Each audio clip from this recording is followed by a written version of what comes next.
A packed show today. I hope you are very well. Meghan Markle has an almighty falling out with one of her closest friends in a vicious pattern of behaviour that's all too familiar from Duchess Difficult. But first, it is a deeply unhappy anniversary for Meghan and Harry. Yes, it's 7 years since they tied the knot. The anniversary is Monday, May the 19th, 2025. Of course, they got married in 2018. And we start today's show with a quick instalment of Divorce Watch, because this programme, The Mark Dolan Show, has placed the Sussexes on 24/7 Divorce Watch. And let me tell you that Prince Harry's estrangement from his own wife continues apace. Now, Meghan Markle is set to have a number of very high-profile guests on season 2 of her truly unwatchable TV show, With Love, Meghan. However, it's been revealed that Prince Harry is not one of those VIP guests. Now, it's not strictly known exactly when season 2 of this Netflix series will arrive, but a well-placed insider has told the Daily Mail newspaper that Meghan's husband, Prince Harry, will not feature on the show. The kid didn't make it into the picture. Now, this is truly shocking. And it follows a risible and humiliating appearance from Prince Harry in season 1, when he was wheeled out from his underground lair to which only Meghan has the keys. And he appears on the show in the final episode simply to tell his wife how amazing she is. "You're so wonderful, my love. You're so wonderful." Chilling stuff. It's like not really a marriage, is it? It's a hostage situation. In fact, Harry and Meghan's marriage is basically the most high-profile kidnapping in history. And it is Harry that has been kidnapped. Speaking about season 2, a well-placed source told the Daily Mail there is no sign of Harry at all in the second series. So as they mark 7 years of marriage, Meghan Markle is already going it alone. She's got a new chief of staff. Harry doesn't have a chief of staff because there's nothing to be a chief of for Harry, because Centre Barley, the charity, that's bitten the dust. No one's interested in a second book. Spare spilled the beans on the family, chucked everyone under the bus. There is no fresh narrative for him to peddle. His ideas for Spotify, which is a podcast company, were described as embarrassing, and the couple were called grifters. And of course, Netflix are not remotely interested in any content from Harry whatsoever. Why? Well, because he's a deeply uninspiring, boring, and rather depressing man. He is, after all, the world's least happy millionaire. Oh, what a terrible life I've got, rattling around a California mansion with 16 bathrooms. And now, let me tell you, his marriage is in trouble. The messaging from Meghan Markle after 7 years together is that she wants out. So she's appointed this new chief of staff that will look after her operations. And you can love Meghan or you can hate her, but it's quite clear she's got plenty on the boil.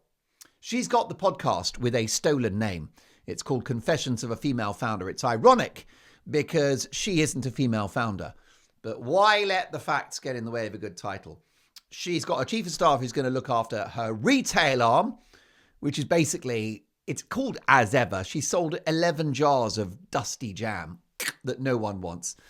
But the bottom line is she's making headlines. She does have TV contracts. She's got content out there that we are all talking about, including the Mark Dolan Show. So fair play to her for that. Harry's got nothing going on at all. And Meghan is basically getting ready for life post-divorce. 7 years together, and Meghan wants out. I say that because the messaging is clear. Look at her actions. She goes to the Time 100 event in New York, which, by the way, was supposed to feature the 100 most influential people in the world. And apparently Meghan Markle is one of those. Do me a favour. So she goes to this event in New York. And at that point, after 7 years of marriage, they reached a new low where poor Harry was just trailing behind her. I mean, this is a guy that at one point was the most famous man in the world, most popular royal, certainly, even ahead of Queen Elizabeth, and a very eligible bachelor and much loved. And now he's trailing behind Meghan Markle in New York at an event that's all about her. At which point, if you look at the optics of that trip to New York, at that point, Harry is no longer her husband because no husband should walk behind his wife. Marriage is an equal partnership, but not for the Duke and Duchess of double standards. So he's no longer her husband, as far as I'm concerned. Look at the optics of it. He's an accessory. Harry is now, after 7 years of marriage, Meghan's bag carrier. He's the help. What does he do? He takes the garbage out. He cleans the pool and gets rid of all those empty bottles because the Sussexes, they like a drink. Ho ho! They put it away. Meghan likes a drink and so does Harry. Harry obviously drinks to forget. So we've got a nice creamy decaf here, by the way, in a glass, which is a very Italian thing, isn't it? The Italians love to serve coffee in a glass, and I encourage it, but the glass must be thick enough. It's got to be as thick as Prince Harry. Otherwise, it will fracture just like their marriage. So let's go back 7 years when it all looked so promising. The wedding was May the 19th, 2018. The event was watched by 2 billion people worldwide. 2 billion people. Amazingly, Harry and Meghan cast themselves as these terrible victims. And yet their wedding is watched by 2 billion people around the world. But that is not enough to fill the empty, gaping hole inside Meghan Markle, who has an insatiable lust for money, fame, power, and influence. And even an audience of 2 billion people wasn't enough for her. And the whole point about that wedding is it was steeped in controversy long before they actually got married, long before the ceremony. So Meghan was going to be walked down the aisle by Thomas Markle Sr., a man who spent hundreds of thousands of dollars on her education, a loving father. He did most of the raising of Meghan when she was small because Doria was a travel agent. Some suggestions from Thomas Markle's book that she was on the wacky backy. She was on the jazz cigarettes, enjoying a toke. Not sure if that's true about Doria. Now, some suggestions from Tom Bower's book, and by the way, he's the world's most successful investigative journalist, that Doria was interested in other men whilst married to Thomas Markle Sr. Poor Thomas, what he's been through in his life. But the bottom line is he was a great guy. He raised his daughter. He spent the money. He put the blood, sweat and tears into that relationship. And Meghan was his princess. What thanks does he get? Cancelled from the wedding. So at the last minute, Prince Charles steps in and escorts her halfway. An extraordinarily generous gesture. Widely seen as a peace offering because Thomas Markle wasn't there, but a great example of Charles breaking with tradition to make Meghan happy, to make her comfortable. And I think they felt sympathy. They're like, the old man's not here to walk her down the aisle, so I'll do it. Charles will do it. And that is a guy, I mean, this is a guy, his mother was Queen Elizabeth, who was all about royal protocol. So that was a really big deal for Charles to do that. An amazing gesture. And it didn't work, did it? Because he got no thanks from Meghan Markle. The royal family, the firm, they bent over backwards for the Sussexes, and in particular for Meghan, long before the couple tied the knot. So we'll come back to the wedding ceremony in just a moment. But before they got married, Meghan attended royal events. Now, traditionally, royal fiancés do not attend formal royal engagements before the wedding because they're not officially royal yet. But Meghan was allowed to appear at these official occasions on Harry's arm. Humpy dumpy dumpy, come on Meghan, let's go and open a hospital wing. Humpy dumpy dumpy dump. And so royal fiancés don't do that. You wait until you've got that ring on your finger. But she was allowed. She was indulged by the palace. Meghan broke precedent by joining Harry at the Queen's Christmas at Sandringham in 2017. Something even Princess Catherine wasn't invited to do pre-marriage. So Princess Catherine was not at Sandringham before she married William. She, by the way, Princess Catherine is going to be queen. Princess Catherine was on her way to being queen. She was William's fiancée, and she didn't get to go to Sandringham for Christmas. She's going to be queen. No ticket to Sandringham because of royal protocol. But Meghan, who's not going to be queen, not going to be queen at all, ever, over my dead body, gets to go. The royal family did so much to make this woman comfortable. For example, the wedding itself was fast-tracked and held at Windsor, not Westminster, by the couple's choice, because what Meghan wants, Meghan gets. And their wedding was arranged in 6 months, which is unprecedented by royal standards. Why? To keep the couple happy. She was a divorced American actress. That would have raised eyebrows. I mean, do you remember the Queen's uncle, Edward VIII, who abdicated to marry Wallis Simpson, also a divorced American? By the way, I think on this show, American wives have got a very bad name. And it's really unfair. And so many of you have mentioned in the comments, there were lots of people in the United States that watch this show. And a lot of you are ladies, and you have said, please don't judge American women on Meghan Markle or Nicola Peltz, who is the billionairess who's destroyed Brooklyn Beckham's life and split the Beckham family down the middle. And all of you have said, please don't judge American women on the basis of Meghan and Nicola. And you are so right about that. And there is a special video. In fact, last 2 videos, we focused on how outstanding American women are, how world-class American women are. But unfortunately, Meghan Markle is not one of them. In fact, in the last show, if you want to check it out, if you haven't seen it, we have a top 10 list of the greatest American wives, and it's quite something to behold. So anyway, Edward VIII abdicated to marry Wallis Simpson because this guy, fair play to him, he understood the rules. Edward VIII understood that I can't have my cake and eat it. If I'm going to marry this beautiful American woman, Wallis Simpson, she was a beauty, by the way, and well, then I'm going to give up all of the royal stuff. And he did, and he got it. And he went off to America and had a loving relationship with her. Never bothered the royal family, didn't do a Netflix documentary. I know Netflix wasn't there, but you know what I mean, the equivalent. He didn't do a serialized piece in the Times of London complaining about his terrible life. Not at all. The Queen. So Meghan's a divorced American actress, and the Queen gave her blessing without hesitation. Meghan was baptized and confirmed into the Church of England shortly before the wedding in a private ceremony led by the Archbishop of Canterbury. All of this precedent being set to keep Duchess Difficult happy. Did it work? Did it heck? She was allowed a modern wedding ceremony. So, for example, we had the fiery bishop, didn't we? Bishop Michael Curry, who's a very impressive man. And I enjoyed the sermon, but not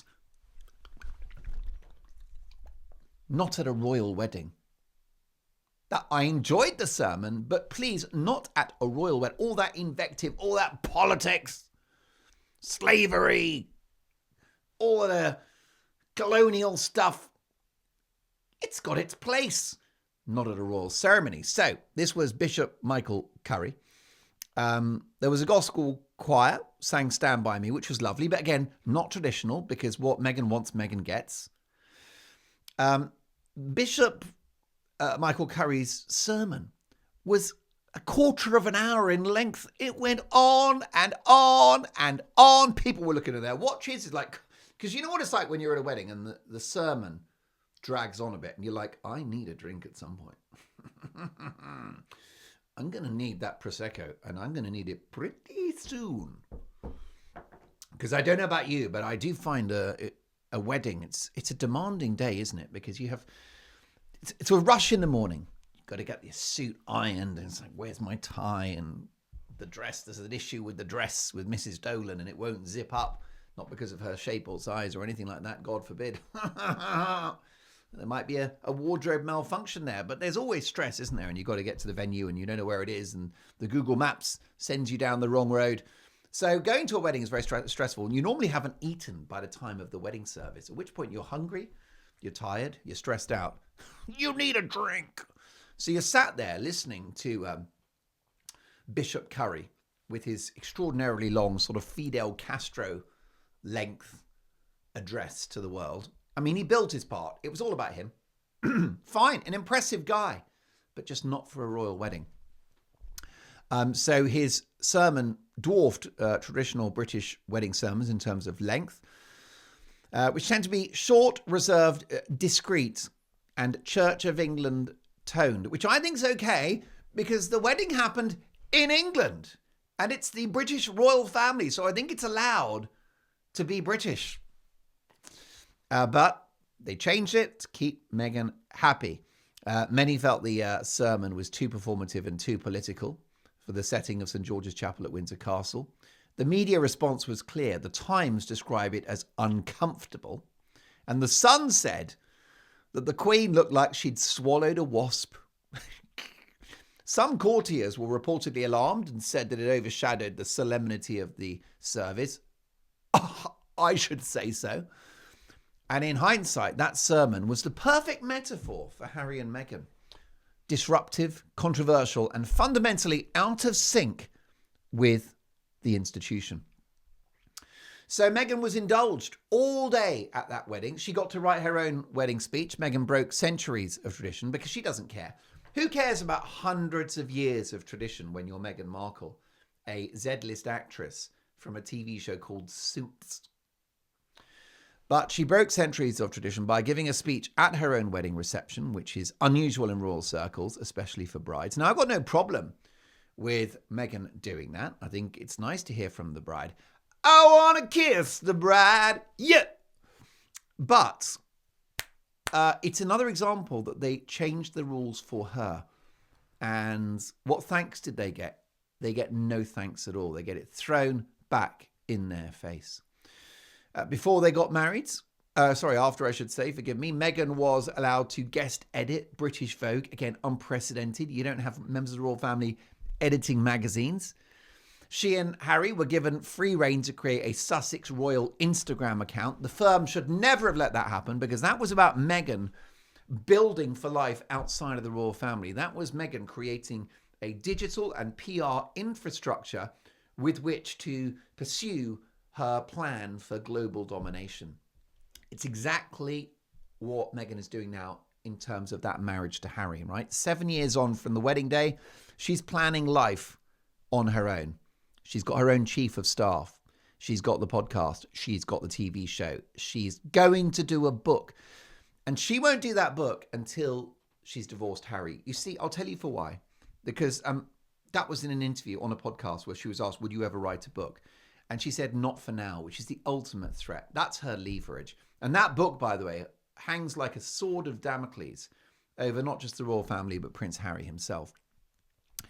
If she wrote the book now, she'd get $25-30 million. Harry got 20. She'd get $25-30 million if she wrote a book now. If she writes the book, if she sells that book, if she does a publishing deal after the divorce, she'll make $50-60 million. If she waits long enough, she'll make $100 million from that book, which is why she won't write the book until after the divorce. But anyway, so Meghan is very, very strategic. And she's laying the groundwork for life on her own. And whilst in the palace, whilst serving as a frontline royal, she was laying the groundwork for her and Harry's independence, including that Instagram account, which has given them a mouthpiece, given them a platform with which to destroy the royal family. She was given permission to travel freely and do foreign engagements. She was encouraged to lead on international tours, including the 2019 South Africa trip. No problem, but again, a break with tradition for which the royal family received no thanks. And the problem with that tour in 2019, she was allowed to lead it. And that's when she did that interview talking about her emotional struggles. This is a multi-millionaire princess in Africa, a very poor, a beautiful, stunning continent, but absolutely ridden with poverty and deprivation. It's got a lot of challenges, Africa. Maybe the most beautiful continent, but also maybe the most troubled. And she is, and we've got loads and loads of viewers in South Africa. How are you today? Cape Town, Johannesburg, Durban Deep. So, she went to South Africa, made it all about herself. No one asks me how I'm feeling. No one ever asks me how I'm feeling. Maybe they don't ask you how you're feeling because you enjoy untold privilege and luxury and will never have to work a day of your life ever again. Maybe that's why no one asks you how you're feeling whilst visiting Africa, which is a beautiful but very, very economically challenged continent. She got Frogmore Cottage redecorated, funded by the sovereign grant. The Queen gifted them Frogmore Cottage, which is at the house of your dreams, the house of my dreams. So public funds were paid, right? $3 million to redecorate and upgrade Frogmore Cottage. It wasn't enough for Duchess Difficult. She wasn't happy living in a smaller accommodation to William and Catherine, even though William and Catherine are going to be king and queen. But Meghan could not bear to play second fiddle to William and Catherine. That's why she couldn't exist in that family as long as Catherine, who I'm just going to say is more beautiful than her, and William, who is more constitutionally significant than William. A couple of you said in the comments that Meghan originally wanted William. Oh my goodness. But William is a man of far too excellent judgment to have been seduced by this upstart actress. I think you'll agree, but I was fascinated by what you said in the comments about how she'd had her eyes on William first. Of course she did. And yet she pretended when she came to the UK and fell in love with Harry, the H-bomb, my husband. When that happened, she pretended. She said, oh, I didn't know much about the royal family. I didn't know anything about Harry, really. I just thought he was a welder or a plumber or something. I'm exaggerating slightly, but she claimed ignorance about the royal family and about Harry's position, even though she's famously photographed outside Buckingham Palace as a teenager, as a starstruck teenager on a trip to London. So there you go. That's Meghan Markle's intermittent relationship with the truth. So they got Frogmore Cottage. Would have been absolutely lovely, but not for her. And also the senior royals defended her publicly on many occasions. William, Charles, and even the Queen issued public statements defending Harry and Meghan, especially around press intrusion. What thanks did they get? Nothing thrown back in their face. So back to this wedding. Guests included George and Amal Clooney, David and Victoria Beckham, and Elton John, all of whom have fallen out with Harry and Meghan because they fall out with everyone because they are a toxic partnership. How can you fall out with Elton John? This is a guy that performed at their wedding, a private reception afterwards, and he performed Circle of Life. Circle, the circle of life. It's a wheel of fortune, yeah. It's a leap of faith. It's a land of hope. Okay, I better stop now. Because I'll tell you for why. Disney will go after me for the publishing on this. And the Mark Dolan show will be instantly bankrupt. From the day we arrived on the planet. What a tune. Anyhow, he sings that at the wedding. Imagine. So Meghan Markle thinks she's got a terrible life. And Elton John is the band at the wedding. And she thinks that she's done badly in life. Elton's given up on the couple, not photographed with Harry and Meghan for years, and he has literally not uttered a syllable about the couple. My theory is because he's upset at how the couple treated the Queen, because he knew Queen Elizabeth, he admired her, and he danced with her, and he had a relationship with Queen Elizabeth, and respected her, and I believe was horrified by how the couple behaved. So look, that is the wedding. Okay, we had the preacher. Meghan wore Givenchy because what Meghan wants, Meghan gets.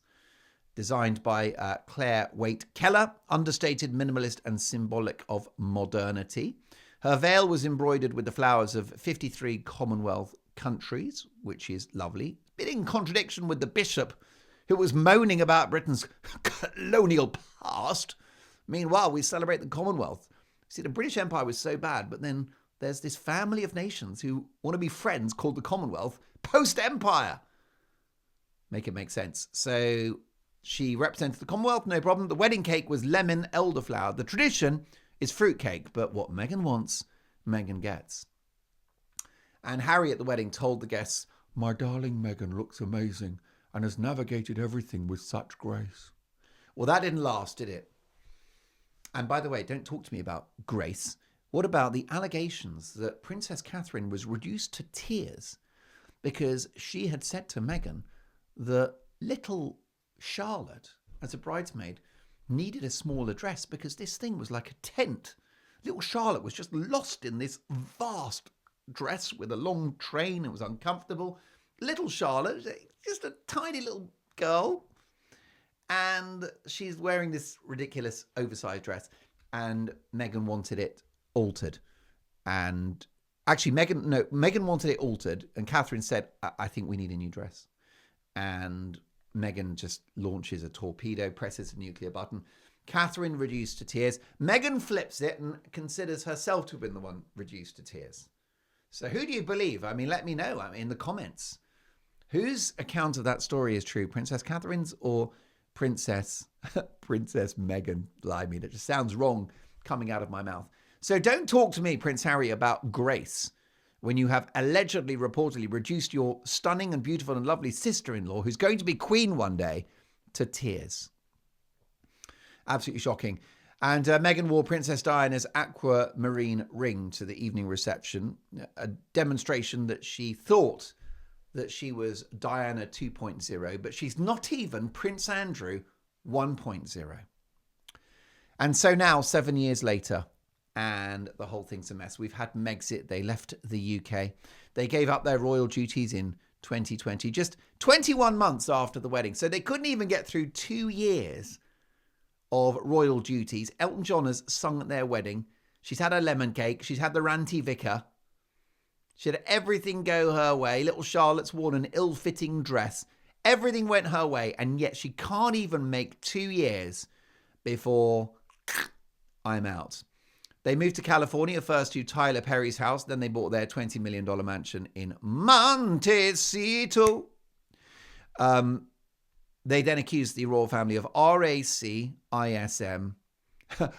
You could imagine, you rewrite that for the, that great Dolly Parton song, Divorce.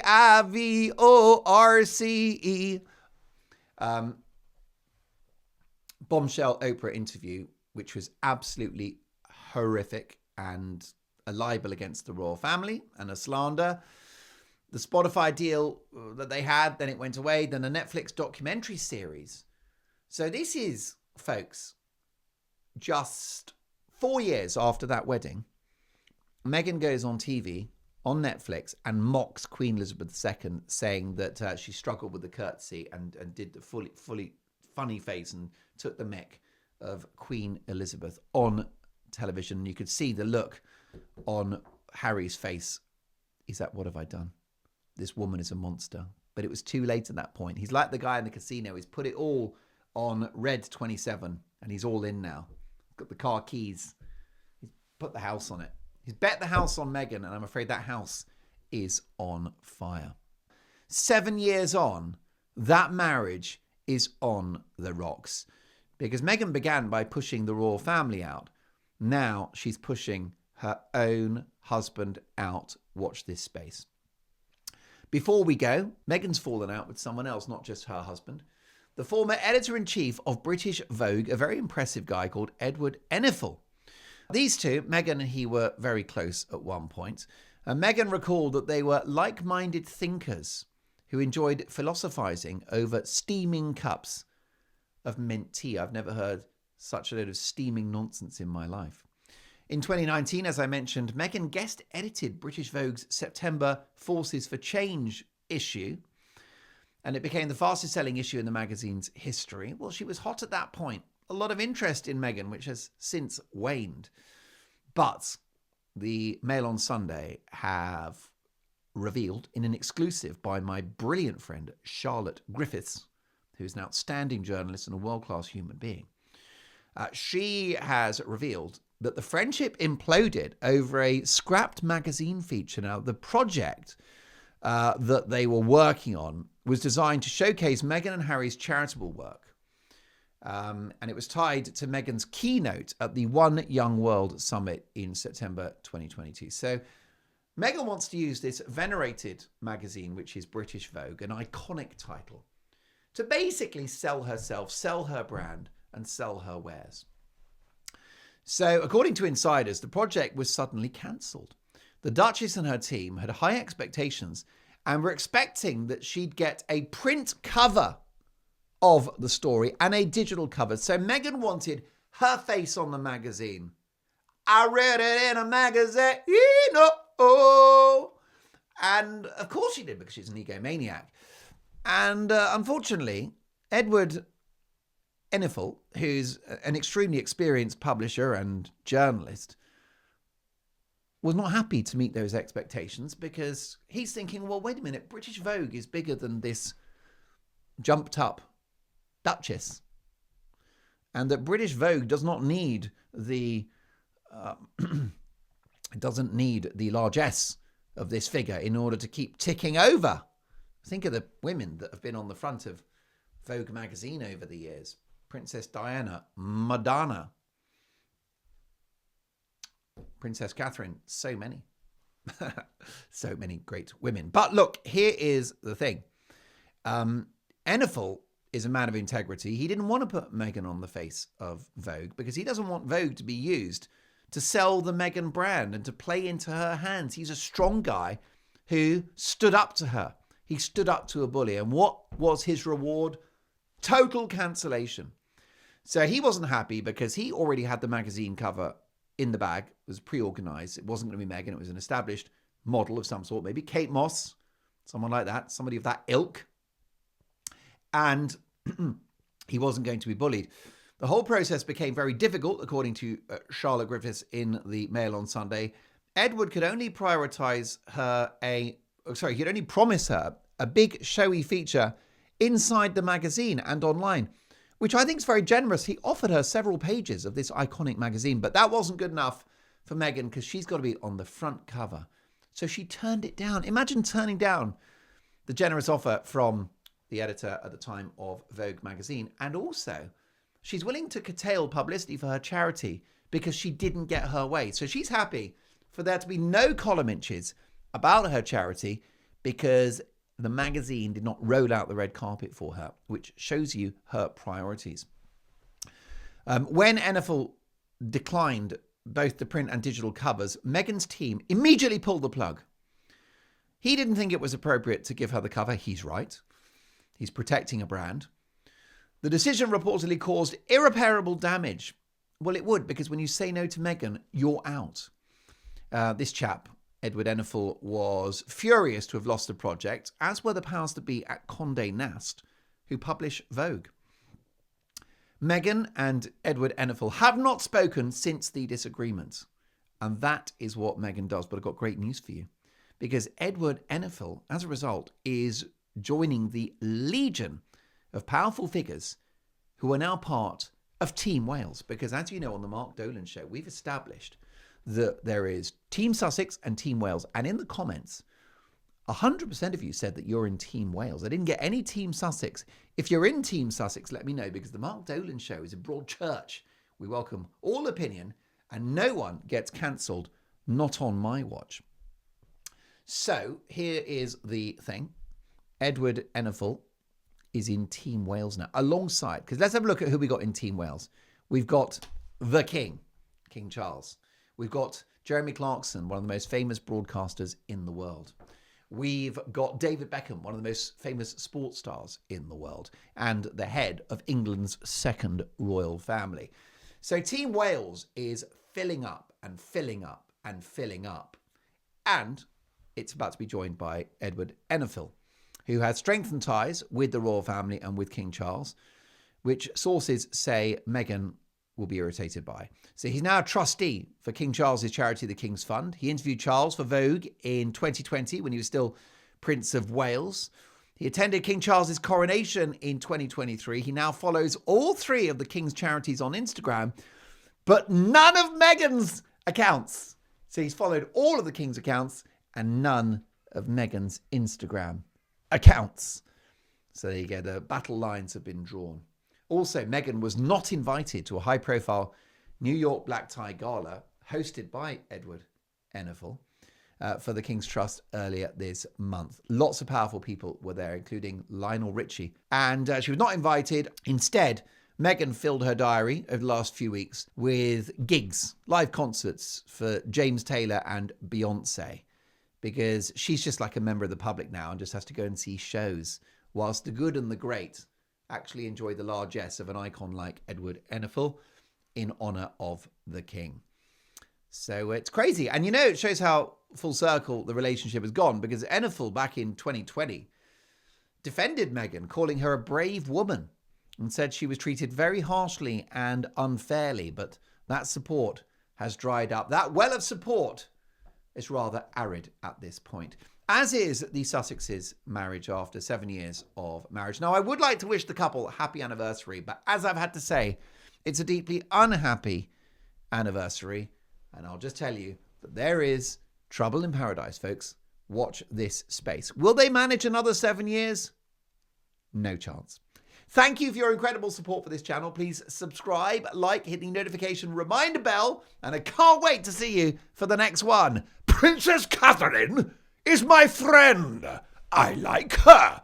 Upon her, I wish no harm.